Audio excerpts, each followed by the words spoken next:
Ini tentang teori konspirasi Ya'juj Ma'juj. Wow. Yang beberapa pihak percaya adalah Amerika Serikat dan Israel. Lalu Dajjal itu mungkin saja AI. Menurut Ustadz itu gimana? Oke, Ya'juj Ma'juj itu disampaikan dalam surat Al-Kahfi tentang satu kaum yang jumlahnya sangat banyak sekali dan berbuat kerusakan di atas muka bumi. Oke. Dan banyak sekali seperti air bah kata mereka. Jadi pembahasan apakah ini manusia atau bukan, para ulama mainstream mengatakan ini manusia. Oke.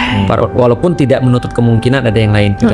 Tapi mainstreamnya adalah manusia. Karena kata Rasulullah, Nabi Adam itu pernah dikasih tahu sama Allah bahwasanya Nabi Adam dibilang sama Allah, tahu nggak kamu keturunanmu itu di antara 1000 itu adalah 999-nya Ya'juj Ma'juj, satunya adalah yang beriman. Jadi saking banyak, berarti keturunanku, kata Adam. Iya, keturunan kamu. Artinya manusia kan, anak Adam berarti kan ya. Nah cuma bandel dan jahat gitu maksudnya. Nah jadi mereka jumlahnya banyak sekali, dan ketika di zamannya Zulkarnain dia dikurung. Nah dia dikurung di balik gunung, menggunakan satu tembok itu dari tembaga dan besi dipanasin. Jadi besi dipanasin, dicor, jadi itu jadi tembok. Sejarah membuktikan bahwasanya selalu dan selalu kalau kita lihat ya, bumi itu kalau kita bagi itu bukan timur dan barat, tapi utara dan selatan. Pemisahnya itu gunung semuanya. Coba kita tarik ya. Dari pegunungan di Eropa misalnya ya, itu ada pegunungan Kaukasus dan segala macam, Taurus dan seterusnya, Haemus. Itu tarik sampai ke pegunungan Ural, lalu pegunungan Tibet dan segala, sampai ujung itu semua ditutup semua. Dan semua cerita di atas muka bumi ini cerita tentang keganasan orang-orang utara. Dan sejarah selalu membuktikan bahwa manusia itu selalu membangun tembok untuk menutupi celah-celah itu. Dan ada gunung-gunung di lautan sungai kan celah lembah kan ya. Nah lembahnya itu ditutup semua pakai tembok. Di Georgia ada, di Cina ada, di Eropa banyak banget tembok-tembok itu. Ini adalah berkaitan dengan orang-orang utara yang nyerang ke selatan. Nah Ya'juj Ma'juj ini katanya ditutup di balik tembok itu. Jumlahnya banyak. Cuman pertanyaan orang-orang sains adalah, kalau banyak itu jumlahnya, sebanyak itu jumlah, kok nggak kelihatan lewat satelit? Ya kan? Nah maka orang-orang mulai berteori. Satu, teorinya adalah dia di bawah tanah. Mereka tinggal di bawah tanah. Ya, jadi ada Hollow Earth.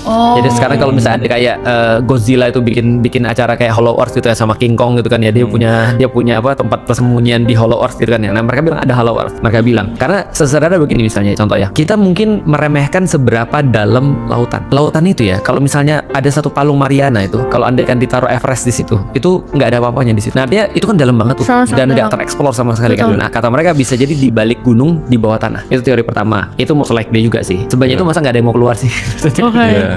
Nunggu kiamat itu kan ya. Yang kedua adalah benar-benar di balik gunung tapi nggak ditemukan. Ini agak mustahil sih. Yang ketiga adalah mereka adalah manusia yang akan dikeluarkan oleh Allah, gitu aja sih sebenarnya. Tiba-tiba muncul. Ya, tiba-tiba muncul. Karena kan balik lagi, kalau yaumil kiamat kan sudah nggak masuk akal kan. Teori keempat adalah sebenarnya Ya'juj dan Ma'juj itu adalah, Ya'juj adalah pemimpinnya atau the influencer, Ma'juj adalah yang diinfluence sama dia. Nah ini lebih masuk akal sih. Ngerti. Artinya kalau Ya'juj dan Ma'juj, Ya'jujnya adalah Amerika dan Israel misalnya untuk sekarang, maka Ma'jujnya adalah semua yang diinfluence oleh dia, termasuk bisa jadi kita. Kita berpotensi dong. Iya bisa jadi kita. Itu yang lebih masuk akal sih. Menarik.